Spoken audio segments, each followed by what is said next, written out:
सध्या मे महिना सुरू आहे आणि या मे महिन्यात जर आपण पाहता दरवर्षी विदर्भात सर्वाधिक तापमान असतं आणि त्यातल्या त्यात यावर्षी जर आपण पाहता अमरावतीचं तापमान जे आहे ते सातत्यानं वाढत आहे। काल जर आपण पाहता अमरावतीचं तापमान जे आहे ते जवळपास 46 अंशावर गेलेलं होतं आणि देशात सर्वात हॉट शहर म्हणून जर आपण पाहिलं तर काल अमरावती शहराची नोंद झालेली आहे। पुन्हा एकदा आज जर आपण पाहता आज देखील उन्हाच्या झळा ज्या आहेत त्या अमरावतीकरांना बसत असल्याचं आपल्याला पाहायला मिळत आहे। आज देखील आपण पाहिलं तर अमरावतीचं तापमान जे आहे ते 46 अंशावर जाणार असल्याचा अंदाज हवामान विभागाने वर्तवलेला आहे।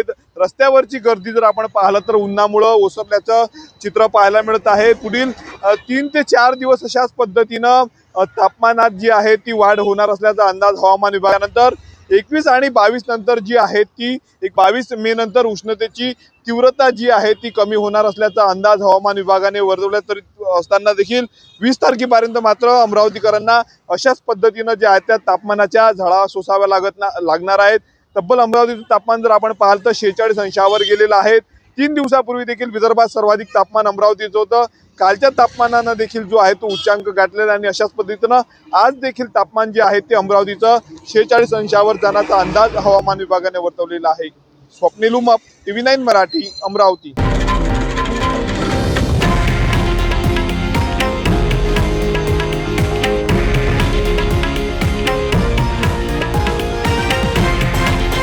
हे आहे देशातील नंबर 1 न्यूज नेटवर्क आणि आपण पाहत आहात TV9 मराठी, एकमेव।